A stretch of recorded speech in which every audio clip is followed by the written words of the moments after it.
21. Enjoy. My guest today is Greg Nuckols. Greg has over a decade of experience under the bar, a Bachelor of Science in Exercise and Sports Science, and is working on a Master's in Exercise Physiology. Greg's also held 3 all-time world records in powerlifting in the 240 and 242, 220 and 242 classes, and his passions are making complex information more easily understandable for athletes, coaches, and fitness enthusiasts. Greg, thanks so much for taking the time. Yeah, thanks for having me. Terrific. Well, listen, can we kick things off maybe with telling listeners a little bit more about your background and how you got into powerlifting and research? Sure. So, as far as powerlifting goes, kind of got into the sport by mistake, but it ended up being like a very serendipitous mistake. Essentially, I just got too injured to play real sports anymore. Nice. Between torn MCL, really, really gruesome ankle injury, some other random stuff, and don't have a labrum in my right shoulder anymore from pitching too much. And the thing that finally did me in were some pretty gnarly concussion issues with football, to the point where the doctor said, if you have another one that bad, you might either die or wind up in a permanent vegetative state. And I was like, I'm pretty partial to staying alive and lucid. So what sport can I do to, keep my competitive drive going with minimal risk of head impact? And powerlifting works there, because if you have a head impact in powerlifting, you did something very wrong. Definitely. And it ended up working out. Because it turns out I'm a lot better at lifting weights than playing sports. Fantastic. I was a good athlete, but never very, very top level. But powerlifting has worked out pretty well for me. So the guy who was coaching me, training me to help me get in better shape for basketball, his background was powerlifting and weightlifting, Travis Mash. And so when I got those concussions, he was like, it's not the worst thing that could have happened to you. You're a lot better at lifting weights anyways. Why don't you try powerlifting? And I was like, okay, sounds fun. So I did my first meet and broke all of the national records for my age and weight category after training for the sport for about 2 weeks, and said, okay, wow, I'm pretty good at this. Part of that is just the fact that I was 14 and not that many 14-year-olds are competing in powerlifting. So not necessarily taking records over super intense competition, but whatever. It is what it is. I'll take it. Absolutely. Well, Beauty, let's jump right in then and talk periodization. Can you give listeners maybe a quick summary of the history and the theory of periodization? Sure. So the person that most people trace periodization back to would be Matveyev, a Russian coach and sports scientist. It probably predates Matveyev to some degree, starting in East Germany, which was also under Soviet control, and then kind of spread to Russia and the rest of the Soviet Union from there. And its classical underpinnings are in the idea of Celia's adaptation syndrome, idea that you expose an organism to some sort of stressor. Initially, that's going to weaken it, and then it's going to increase in resiliency. And then if you keep exposing it to the same stressor, eventually everything goes downhill and conditioning deteriorates. And in the case of the actual studies themselves, mostly done on mice, and mostly conducted by giving them drugs of various concentrations, like poisons of various concentrations, eventually they die. And so that's kind of the original theoretical underpinning of periodization and kind of where it all started. And periodization is essentially the idea that the training modalities you use and the training stressors that you expose an athlete to need to be varied at along several different time scales in order to cause maximal adaptations and prevent burnout, essentially. And so anyway, all of that sounds pretty good in theory until So one of the reasons that it got so popular kind of worldwide, and especially here in America, is we have this idea that like periodization was this like secret Soviet super training technique type thing. The Soviets did good in the Olympics, often winning more medals than the Americans did. Therefore, it must be their super secret advanced training ideas that are allowing them to do that. Therefore, periodization must be the best thing ever.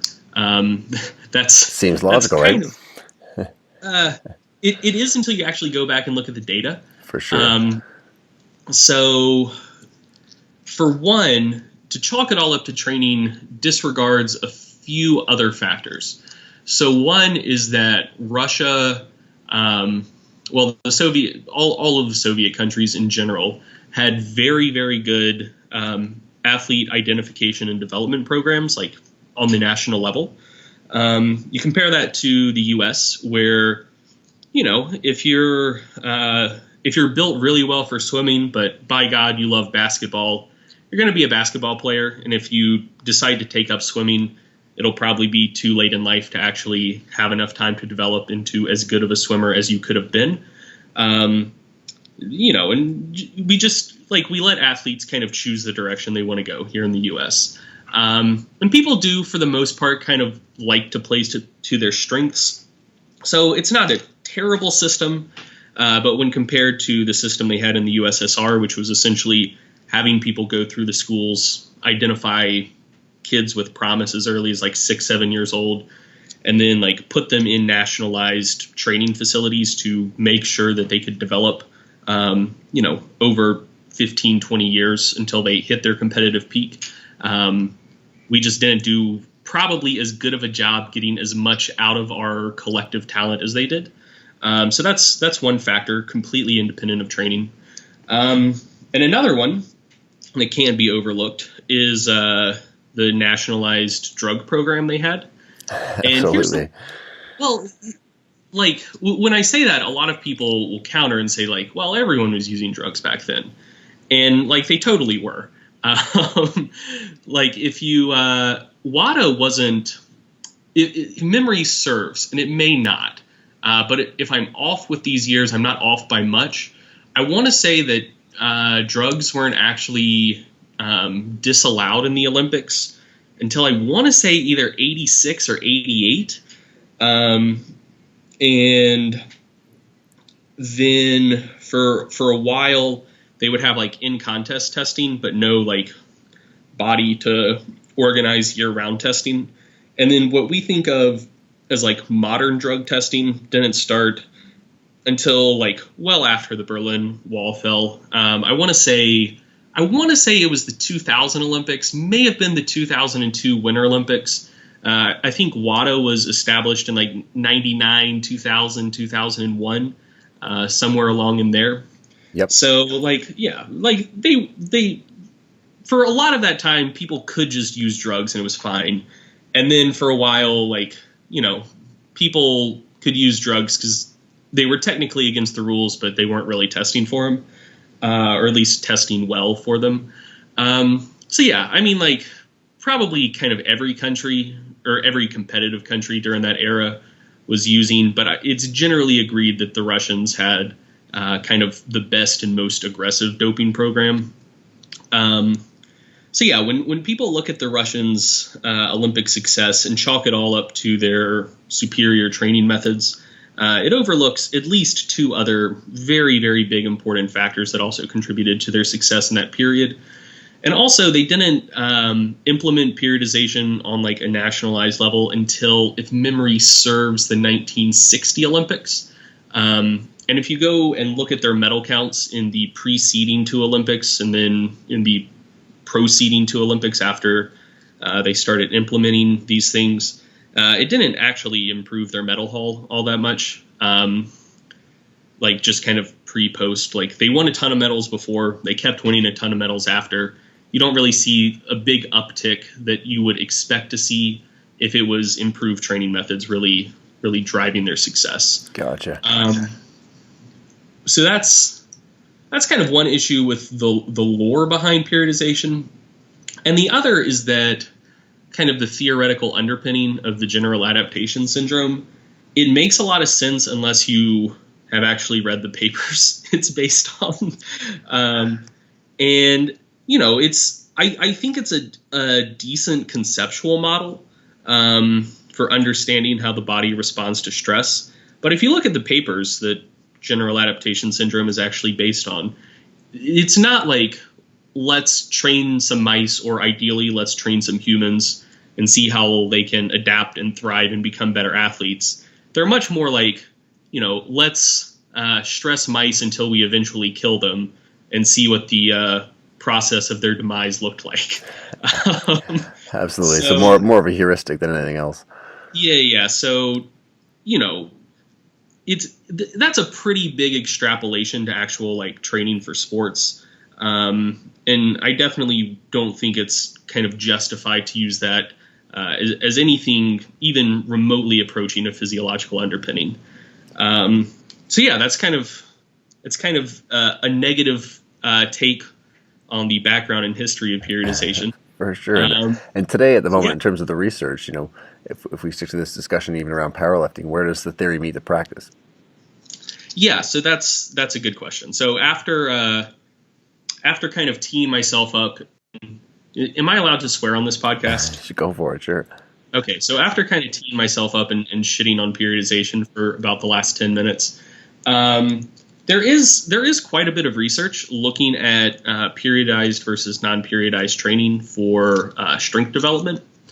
And if you look at that body of research as a whole, it does pretty convincingly indicate that periodized training does lead to faster strength gains than non-periodized training. However, I have some issues with the methodology used. So in the vast majority of those studies, what you'll basically see is two programs. The non-periodized group, non-periodized basically means that none of your major training variables, volume, intensity, etc., are changing over the course of the program. And periodized means that at least one of those variables, and generally both of them, are changing over the course of the program. Generally, what you'll see is the non-periodized group is doing something like 3 to 4 sets of 10 reps, or 3 to 4 sets of failure at 75-ish% of 1 rep max for 12 weeks or something like that. And the periodized group is generally starting a little bit lighter than that, so 60, 65% for 3 or 4 weeks, 70, 75% for 3 or 4 weeks, and then like 85-ish% for 3 or 4 weeks. So over the course of the entire training program, total volume is the same, average intensity, percent of 1 rep max is the same. But if you look at it through the lens of training specificity, you would expect that the group that is allowed to train with heavier loads would gain more strength. So then when you look at that research, you're seeing larger gains with periodized training, but you kind of have to ask yourself, like, what's actually driving this? Is it due to periodization itself, or is it just simply due to the fact that the periodized groups are allowed to train heavier than the non-periodized groups are? And I think a lot of it is down to specificity. And so, you know, there were like 30 or 40 years of studies that were basically conducted like that. And then just recently, like late last year, there was a paper that personally I feel gave the fairest direct comparison between periodized and non-periodized training. So in that paper, the periodized group would train with sets of, and if I'm getting some of these details wrong, they're at least close enough. No worries. We can link to the paper as well in the show notes. No problem, Greg. Okay. So the periodized group was doing like sets of 15 1 week, sets of 10 or 8 or something the next week, and then sets of like 3 to 5 the week after that, and then repeating that twice. And the non-periodized group was essentially doing all of that within a single session. So the periodized group, they were doing, say, week 1 would be 6 sets of 15 to 20 reps. Week 2 would be 6 sets of 8 to 10 reps. Week 3 would be 6 sets of 3 to 5 reps. The non-periodized group, each week would be 2 sets of 10 to 15 reps, 2 sets of 8 to 10 reps, two sets of 3 to 5 reps. So not only matching average volume and average intensity, but also allowing the non-periodized group to train with 3 to 5 reps the same way as the periodized group did. Yep. Also peak intensity, which I think is very important from a specificity perspective. And it found no differences in strength gains between the two groups. So yeah, I think at this point, the best argument that could be made in favor of periodization is that is really more one of pragmatism than scientific superiority, if that makes sense. And by that, I mean, like, if you kind of step beyond the lab and just think about how it is to train in the gym, if you're in a high volume training block and you're, trying to build some muscle on your frame to then support larger strength gains later on, you're probably not going to want to do a whole time and also lift pretty close to your max in the same session. Or at least most people don't like to do that, even though that's kind of what the whole West Side system is based on, and they've been pretty successful. So yeah, you can use some of the periodization principles to just kind of practically set up a training program that you will like to do and that kind of makes sense and feels good to you. But from kind of a scientific perspective, as long as you're matching peak intensity with periodized and non-periodized training, I don't think that periodized training is strictly better. I honestly think the biggest benefit from it is just it helps people stop from being bored, which honestly is a non-negligible benefit. Non-periodized training basically means you're doing the same stuff every time you go to the gym week in and week out. And some people love that. They like to have written down in their notebook what they did last time, try to do that exact same workout, but beat it in some way. Other people, myself included, if you told me that's what my training was going to look like, I'd shoot myself because that sounds so monotonous and boring. So yeah, that's kind of where I stand on it right now. Yeah, I mean, it's fascinating stuff and amazing to see where all the new research is shedding some more light in these areas. And if we take a firm example perhaps of someone who's periodizing a plan as say a powerlifter compared to someone who's playing a team sport like maybe a football player or a rugby player, can you talk about some of the differences or maybe the factors that you might consider them when you're building those plans out? Yeah, for sure. So to this point, I've mainly just been talking about stuff purely from the perspective of strength development, which is kind of my bias because that's kind of the world that I live in. I do think it probably has more utility for team sport athletes. So basically, powerlifting is a weird sport in that it's incredibly simple. You need to be able to squat a lot, bench a lot, and deadlift a lot. And some pretty good exercises or a pretty good way to get jacked and build muscle in kind of the places that are going to contribute to squat, bench, and deadlift, or to squat, bench, and deadlift with a lot of volume, relatively heavy. And lo and behold, that's also a really good way to just get stronger and build strength in those lifts. For sure. So that doesn't really necessitate that complicated of training. Compared to, let's say soccer, or as most of the world would say, football, or football as we Americans know it, or rugby or basketball or anything else. You need to be strong enough. You need to have enough muscle on your frame to be a little bit more resilient to injuries. You need to be in good aerobic shape. You need to be in good anaerobic shape, and you need to be able to produce a lot of power. And a lot of those things are kind of contradictory. So you're doing a ton of aerobic training, probably not going to be able to build all that much muscle, and especially not going to be able to develop power that well. So then it does become a little more challenging to organize all of those characteristics you need to develop without having them interfere with each other, and without just, basically allowing your total training volume across all of those modalities to just get so high it wears you into the ground. So yeah, I think periodization, kind of the typical traditional periodization approach of working on conditioning in like the deep off season, adding in some more just like general strength and hypertrophy, like base building work later in the off season, and then as you get closer to competition time, kind of cutting back on some of your conditioning work, cutting back on some of your general strength work, and working more on power and more so like general or like specific sports skills that are going to transfer the most directly to your actual competition. I do definitely think there's some utility in that, just because you have so many more balls you have to juggle, that you probably could train everything together all the time, but that probably wouldn't be the smartest way to set it up. For sure, yeah. I mean, I guess team sport athletes obviously need to practice their sport a great deal as well, especially more of the skill sports like basketball or soccer.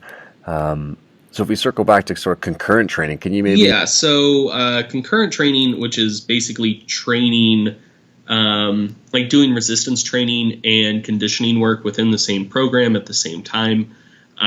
First, I mean, people have been doing it since the dawn of time, but the first time it was studied was by Hickson in 1980. And since then, there's been a lot of work in that area. And basically how the ratio of strength training to conditioning work should look for you is primarily dependent on what you need for your sport and where you're at now.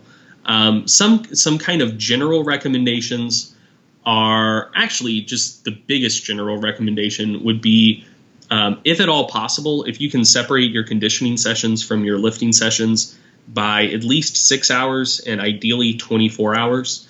That will do the most for eliminating what's called the interference effect.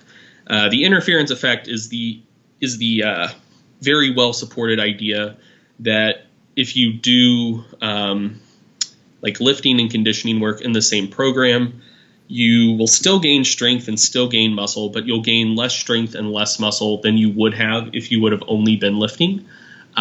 So being able to separate those sessions by at least 6 hours and ideally 24 hours will give you the most bang for your buck as far as avoiding the interference effect goes. And then, and to note, the interference effect doesn't work in the other direction. So strength training, either, depending what study you look at, either has no effect on endurance training or like endurance performance, or actually improves it, because, well, for a few reasons. But one of the biggest ones is it improves movement economy. It increases muscle stiffness, which sounds like a bad thing, but stiffness and flexibility aren't necessarily the same thing. Stiffness is how much force it takes to cause deformation in a muscle. So you increase stiffness, and then, like, say when you're running, every stride, your muscles will store a little bit more elastic energy that you can use to then propel yourself in the next step, to rely a little bit less on active contraction, and that decreases the total energy cost of running. Massively important in the longer events, for sure. Yeah, super important. Interference effect kind of only works in one direction. Endurance training tends to decrease strength training outcomes, but not the other way around. And in terms of one of the most common ones, Greg, just to jump in here quickly, obviously American football players, rugby players, obviously the bigger positions as well, there's sort of a fear of doing any kind of cardio in terms of that interference effect. So, at what point, is there benefits for those athletes to be getting in that base aerobic training? And at what point would you think there'd start to be those diminishing interference effect? Well, okay, so to kind of circle back to where I started here, the amount of conditioning work and strength work that an athlete does really needs to be based on where they are and what their just natural physical proclivities are and what the needs of their sport are. So, for example, let's say you have a lineman in football who, maybe they're playing guard now, but they used to play tight end in college. They were in good shape then, and they, had to bulk up to be an interior lineman. But they're just kind of naturally someone who's in decent aerobic shape. There is a very large genetic component to just kind of naturally how strong or how aerobically fit someone is. So, let's say this person is naturally pretty aerobically fit. They're resting 20, 30 seconds between plays anyways because it's football. And they're not really having to move that much on every play. They might not need to do any conditioning work at all, or very, very little. Compared to, let's say a slot receiver who's going to be running a pretty decent distance and making a lot of little nifty cuts on every route they run. And let's say that they're kind of the prototypical explosive athlete, high amounts of type 2 fibers, and kind of consequently not naturally in really, really good aerobic shape. But their conditioning needs are a lot higher because they're having to move so much on every play. That person, because they're just kind of naturally more explosive, might not have to do quite as much strength training in the off season. They'll probably still benefit from it because it's good in general and will also help with injury prevention. But it may not actually improve their performance on the field all that much. But they probably will benefit from doing more aerobic training or anaerobic kind of sprint conditioning work. So a lot of that really, really does just depend on the needs of the athlete. There is just a finite amount of total training that someone can do.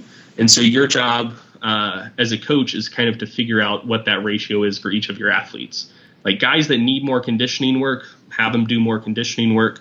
Guys that don't need as much conditioning work, try to minimize it so they can get larger adaptations from their strength training. Yeah, it's amazing how that needs analysis and just nailing down what is actually holding that athlete back is really comes down to that rather than just a lot of trainers still kind of focusing on trying to get somebody stronger, more powerful at all costs, right? Yeah, man, I feel like a lot of strength and conditioning coaches have forgot that the second half of that is and conditioning. And I don't know. I feel like that pendulum is kind of swinging back towards the middle, hopefully. I see a lot more really bright coaches now talking more about conditioning work and optimizing conditioning work for their athletes. Where it really did seem like for 5 or 10 years, just everyone was all about everyone just needs to lift weights and get stronger, and that's that.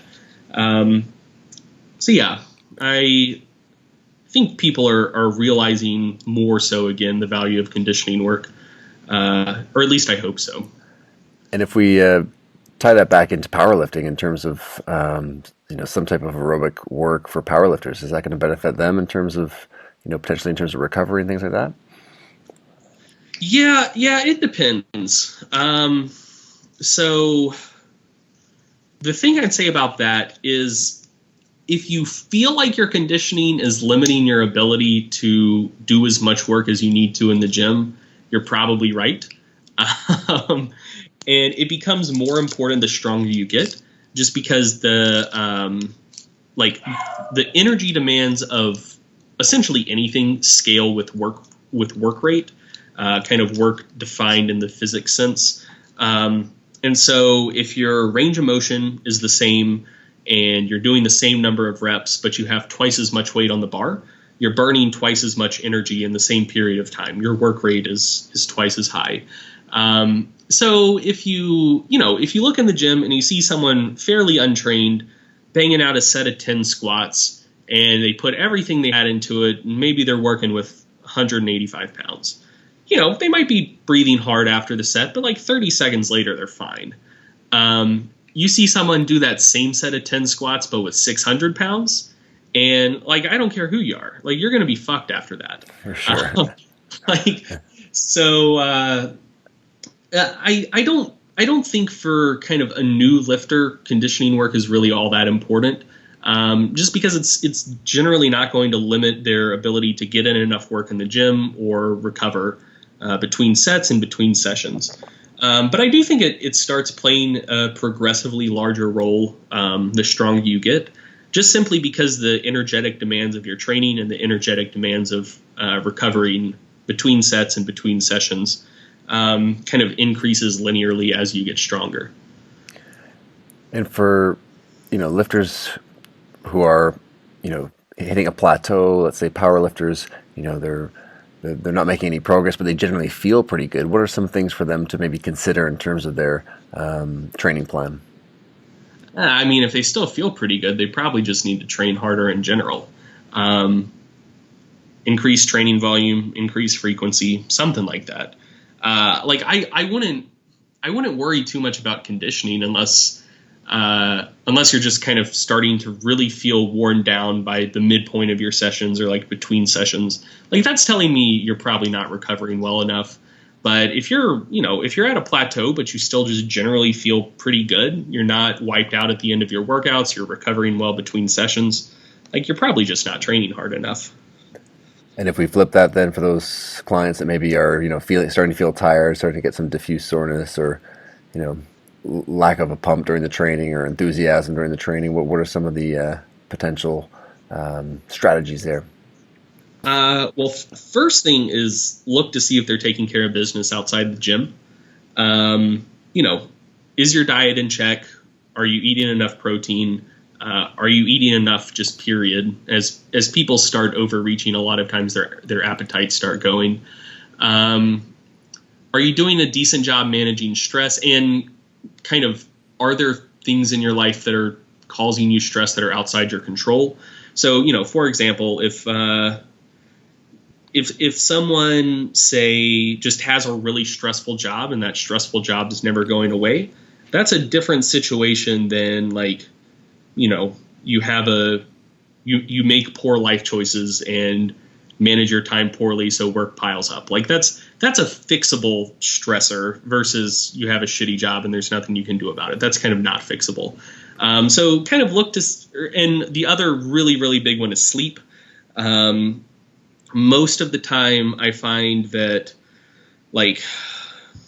I feel like strength athletes don't quite appreciate how much easier our sport is than most other sports. Like if you just look at the total stress imposed on the body, training for a powerlifting meet versus like training for a marathon, it's not even in the same ballpark.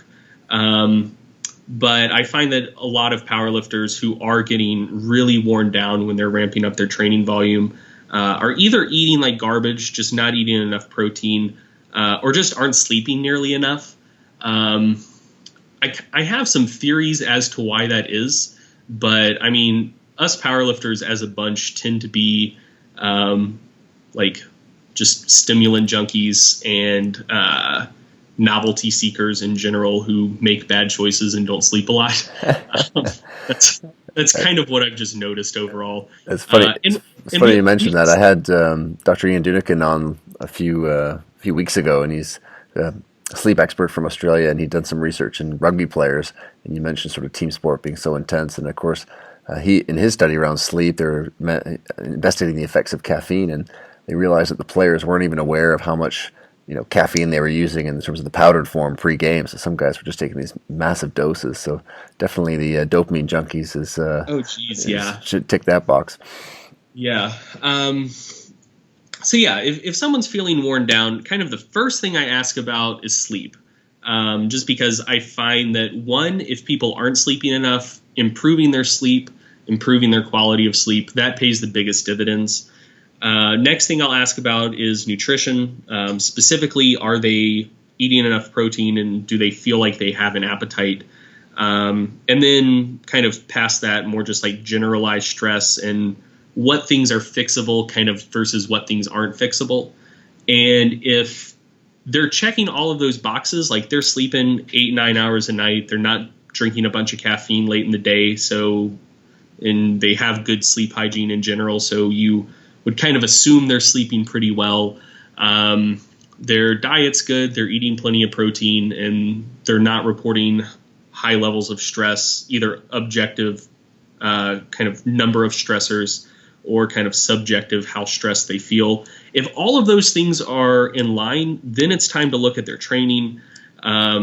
Maybe they're just going way overboard, but they're lifting, or kind of maybe they're at a plateau where they're just in garbage aerobic shape and they just can't handle the training volume because they just can't kind of recover from a bioenergetic perspective between sets, or they can't shift to a strong enough parasympathetic state after their workout to be in a good state to recover. So I've run into people in that situation before, but in the vast majority of cases, like 80% of them, it's just a matter of sleep. Like, guys aren't sleeping enough, or they're not taking steps to make sure they're sleeping well. And then some people who are just kind of volume obsessed and their training is just excessive, I'd say that's probably another 10-15% of people. And then kind of all of the other ones, like diet is bad. Like, I find that as far as strength athletes go, that doesn't tend to be too big of an issue. Like, we like our protein. If anything, we might eat too much of it. Stress, in terms of like stress that people can control, I find that doesn't apply to too many people. A lot of people are stressed out of their minds just because they have a really stressful job, or they just had a newborn or something like that. But you can't really address that. And then I'd say maybe like 5% of people, there's an issue other than that, such as poor conditioning holding them back. Like, that definitely applies to some people, but I found like a minority case. And in terms of monitoring with athletes, is there anything that you use, and besides just symptoms and talking to the athlete, whether it's subjective questionnaires or RPEs or any tech that might give you some insights there? Talking to them, and like a monthly POMS questionnaire, profile of mood states questionnaire. But for the most part, just talking to the athlete.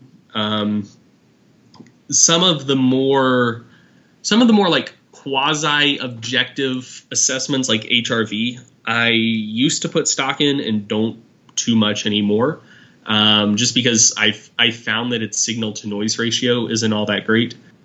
Yeah, it's amazing with all the different bells and whistles and toys that getting back to the human approach of just talking to the athlete and getting their feedback is such as still the number one place to go. Circling back, Greg, to on the nutrition front, I recently read a paper in Collegiate Powerlifters showing that energy intake and carbohydrate intake were kind of insufficient amongst the group there. Is that something that you might see as well, in terms of if people are struggling of just not getting enough fuel in or not enough carbohydrate in to support the training?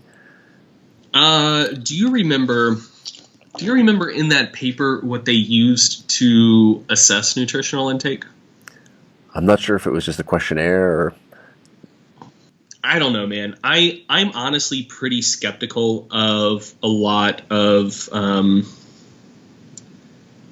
skeptical of a lot of studies that assess food intake. I think that if you have a big enough population and you have well enough trained practitioners that's honestly the biggest thing as far as like assessing nutritional intake goes. Because like, as far as prospective stuff goes, so keeping a food log, people can do that pretty well as long as you put in enough work on the front end as a researcher to make sure they actually know what they're doing. And kind of like food recall stuff, again, that can be pretty decent if the practitioner has done enough of them and they know what probing questions to ask. And for sure, because something as simple as like, I ate a salad. Well, how big was the salad? What kind of dressing did you put on it? Did it have croutons on it? Did it have bacon bits on it? Like, if the athlete in a food journal just puts salad and you're flipping through it and you don't pick up on that, and it has insufficient amount of information, that salad they ate could have been anywhere from 150 to 1,200 calories. You know what I mean? Especially if you're getting it from McDonald's. I think their dressing's about 800 calories. So there you go. Yeah. So yeah, I wouldn't be able to speak to that study specifically unless I knew how good the people collecting that data were at collecting that data. Gotcha. So it wouldn't surprise me to learn that powerlifters don't eat enough carbs. Again, powerlifters in general tend to essentially be carnivores that sometimes eat vegetables. Nice. So a lot of protein, a lot of fat, generally eat some carbs around training, but our macronutrient split isn't going to look like a marathon runner's by any means. So it wouldn't surprise me to learn that powerlifters probably don't eat as many carbs as they should and may eat more fat than they should, just kind of displacing carbs and fat. But I would be pretty surprised to learn that the average powerlifter is eating insufficient calories. I find that more often than not, the issue people kind of find themselves with is I need to compete at 83 kilos in 3 months, and somehow I crept up to 4 kilos over the class limit. For sure. Crisis mode. That's what I see happening a lot more often than athletes not eating enough. And on the supplementation front, I recently had your colleague, Dr. Eric Helms, on talking hypertrophy and supplementation. For powerlifters, or maybe you can comment whether it's just somebody starting out or obviously somebody at the elite end. Are there places people can look for those smaller gains? The only one I'd really recommend without reservation is creatine. Just plain old creatine monohydrate. Mix it with water, 5 grams a day. Take it, forget about it. That's probably the thing that's going to help the most on the supplementation front. Past that, there's some data on citrulline malate. I'm sure Eric talked about that as well, where there's kind of 5 studies showing that citrulline malate can increase work capacity and 2 kind of showing it doesn't do much of anything. One supplement that I think has kind of situational usage would be HMB. I don't think it's going to do much for trained lifters the vast majority of the time.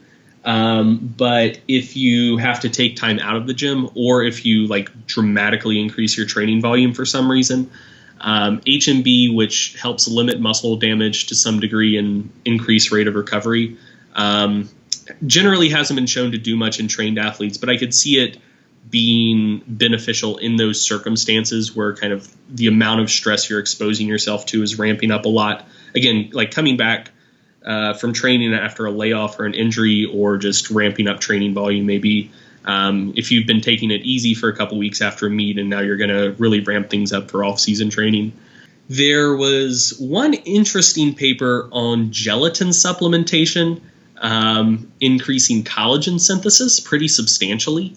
I wouldn't necessarily recommend that yet, because I would just want to see a longitudinal study on it to see if that actually leads to increases in soft tissue accretion and improved performance. But I think that's an interesting one to keep an eye on. Nothing else is immediate.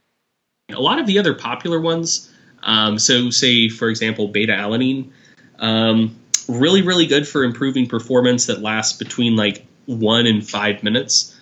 But most of the time we aren't going to be doing sets that push an entire minute. So I don't, other than just maybe the placebo effect of getting face tingles and being yes. A little paresthesia always helps, right? Yeah. I don't really know that that's going to do all that much for most lifters. Awesome. Well, listen, Greg, terrific insights here. I want to respect your time. So last couple questions for you before we wrap up. In terms of the research in strength training, obviously really exploded in the last decade. What do you think the evolution of the strength training research is going to look like in 5 or 10 years? Can I give a really pessimistic answer? Sure. So when I go back and read older stuff, I really think that strength training research peaked in the mid 90s. A lot of those papers I'm seeing big sample sizes, taking a lot of pretty solid measures, and just really well conducted research. Occasionally you'll come across one where, knowing what we know now, they probably would have made some different design choices, but that's kind of unavoidable, just because you have blind spots before you learn things and a field accumulates knowledge. But man, a lot of stuff I see in the field now, seeing shrinking sample sizes, Like, I don't know, like just seeing the effects of publish and perish a lot more, or publish or perish, where experiments just don't seem as big, as well thought out, seem a lot cheaper. Like if there's a gold standard measure that could be used or a cheaper alternative, I see a lot of older papers kind of going with the better measurement and a lot of newer ones going with the cheaper, easier, faster measurement. Mm-hmm. And I think that's largely just a matter of there being more researchers in the field, but the total amount of grant money available to do research not increasing at the same rate. And so I think there will be a lot more research going forward. But I mean, if the trend I've seen continues, it'll be of worse quality, which probably isn't a very optimistic way of looking at things. Man, the thing that drives me crazy that I see all the time is someone does an underpowered study, which is fine. It is what it is. If you can't afford to do a big study, you have to do a small study. It's going to be underpowered. I get that. But then instead of just kind of like taking the L and saying we didn't find anything significant, hopefully more people will do either bigger studies in this field or just kind of similar type studies as this, and we can meta-analyze it one day. They'll use like small differences in like within group effect sizes to say like, well, this wasn't actually significant, but we're going to treat it as if it was. And like, if you look at other fields that are actually like attempting to cope with the reproducibility crisis, like if you tried to pull that crap in a psychology journal today, they would like laugh you out of the room because they're they as a field are trying to grapple with the fact that they realized a few years ago a lot of their results were underpowered and non-replicable, and that's a very dangerous statistical approach to kind of squeeze false positives out of something that's not even a false positive. And I don't know. And again, I feel like that's not people being intentionally misleading with their results. I feel like that's just an outcome of publish or perish, because if you can't frame something as if it's an important difference between whatever you're testing and a control condition, journals just aren't going to be interested in it. And so, yeah, I just feel like a lot of junk is getting published, and this could be like rosy retrospection, but I feel like a greater percentage of what's getting published now is junk than was true in the past. Interesting. Really interesting stuff. And just shifting gears here, Greg, on a personal note then, I think arguably I've saved the most important question here for the last question of the day. Apparently you like beer, I like beer. Have you got any favorites? Are you an IPA guy, stouts, porters? I've met very few beers I didn't like. I feel like a lot of people who say they're into beer, what they actually mean is they're beer snobs. Like I feel like to like beer means that you like beer, and there are ones you like more or less, but you just like beer in general. And I definitely just like beer in general. My favorites are probably Belgian quads. Like if I can get my hands on a Westvlater in 12, I'm happier than a pig in shit. But kind of my go-tos due to cost and availability would be St. Bernardus ABT 12 and Rochford 10. And then on the IPA front, I've really been getting into like hazy New England style IPAs recently. I haven't met one of them that I haven't really liked yet. So that's kind of where my beer tastes are at right now. How about you? Awesome. I was going to say great way to get your polyphenols in as well, so there you go. And apparently the German bobsleigh team is using non-alkalized beer as a way to rehydrate during the last Winter Olympics. So there's a lot of different strategies there as well, right? That's awesome. Good for them. That's also incredibly German, and I love that. It is, very much so. Awesome, Greg. Well, listen, I appreciate you taking the time today. Where can people stay connected with you and keep up with all your fantastic research? StrongerByScience.com is my website. If you want to check out my research review, that's StrongerByScience.com/mass. That's monthly applications in strength sport. Monthly research review I put out along with Eric Helms and Mike Zordos. And then past that, just in terms of getting in touch with me, I'm most active on social media on Facebook. And occasionally post stuff on Instagram, but that's mostly just pictures of my dog because he's a lot cuter than I am. Fantastic. Well, definitely